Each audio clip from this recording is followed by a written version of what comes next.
Morning guys, fabulous day. We had a sharp frost last night, first real frost of the season. Anyway, I got all that border chipped yesterday, so I'm going to take the chipper down to the plot, and I've got a lot of stuff there to do. But before I do that, just want to update you on the cider.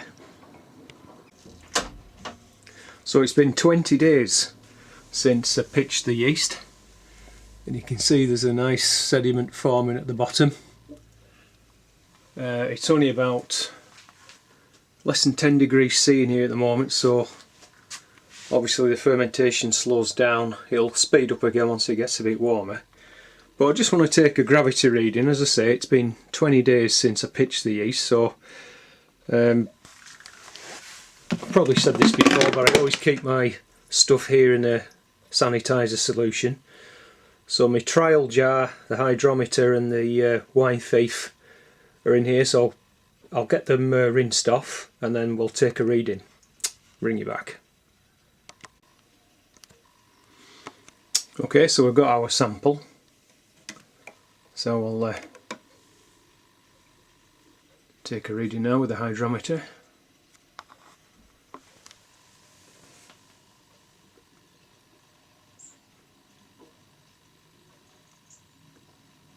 Okay, it's just over 1,000. Probably about 1,002 maybe. So I need to stop that now. I've let that go a bit more than I wanted to be honest. I suppose I could put a bit more sugar in. But I think that'll be, so it will be a bit on the dry side. But yeah, 1,002. Right, so what I'm going to do now is add some Camden tablets. Again, probably 1 to a gallon, so 5 or 6 in each carboy, and hopefully that will, if not stop it, it'll really slow it down. As I said, I don't want to really get it any drier than that. I was hoping to stop it around 1,007-8, but obviously I've just forgot to check in with that. Anyway, I'll get on with it and I'll keep you updated. Hey guys, how you doing? Woody back here, Cumbrian Homestead. The postie has brought gifts for me today. I'm just going to spin you around slowly. I'm having to hold this camera. I've just ripped it off the tripod and, like a not so clever person, and broken a bit of plastic off the underneath the camera. I'm hoping I can maybe glue it back on. Anyway, I'll just kind of spin you around slowly. Anyway, Brian from Allotment Life has sent me this.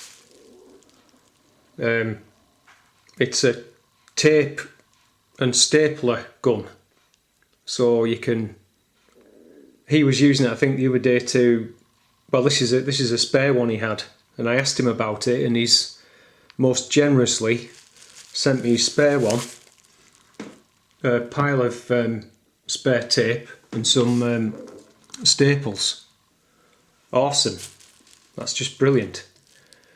I figured out how to use it. Good old YouTube. There was a couple of videos I found, and it works great. I'll show you in a minute.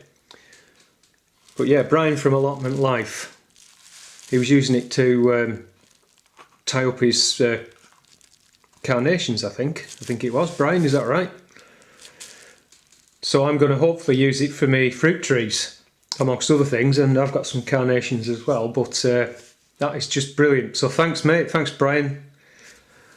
That's awesome mate. Very kind of you indeed. And, oh yeah, I won't show you all what he's written, but if you just look at that, look how neat he's sitting, and he's apologising for his scrappy handwriting. Well, I'll tell you mate, your writing is far neater than mine. I'm a caggy-hander, a left-hander, so when I write, I kind of write like this, and I just smudge everything. And southpawdavey, urban farm, the guy who does those incredible carvings, amongst other things, has very kindly sent me some seeds. So we've got King of the North, which was a very large pepper. So I'll definitely be growing, well, I'll be growing all of these hopefully. Korean melon. And these were a couple of seeds that he had. This huge, I think it was an heirloom tomato. Wenzel tomato. Wenzel tomato. So yeah, I think he had one over a pound weight. So cheers Dave mate, thank you very much. They'll be getting hopefully planted out next season. So what I'm going to do now, the other thing that I'll just show you some other stuff. Let me bring you back in a minute. Just show you this that again. Just put a couple on there as a practice. Brilliant. Works a treat. I've got my leaf blower stroke vac. I'm going to go through this border. There's a load of leaves I want out of that. Anyway, let's go and show you these this other stuff here.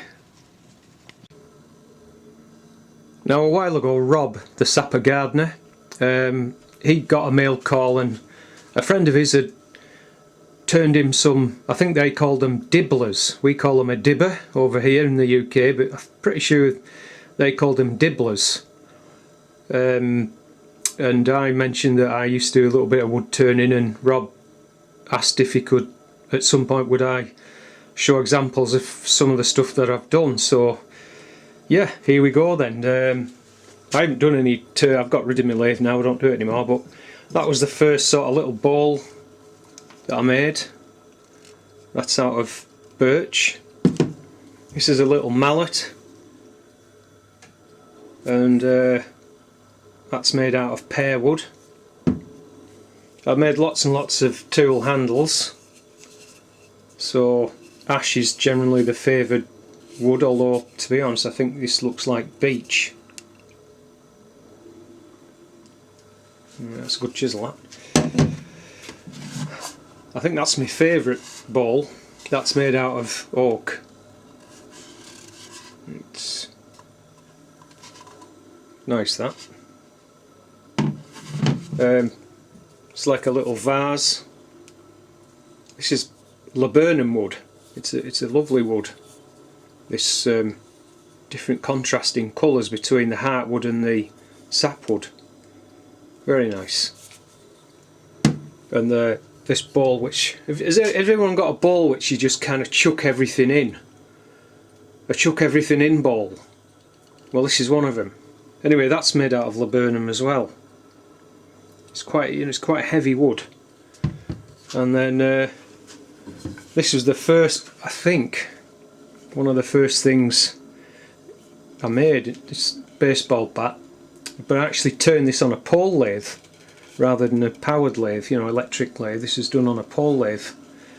And again, I think that's made out of birch, which isn't ideal. Again, it should be like ash or something really, but you only have what you have, don't you? So yeah, anyway, leave it there. So that's some of the stuff that Rob, the sapper gardener, asked me to show, some of the things that I'd done on the lathe. So there you go. Thanks for watching guys, and I'm going to now see if I can repair this camcorder. See you later.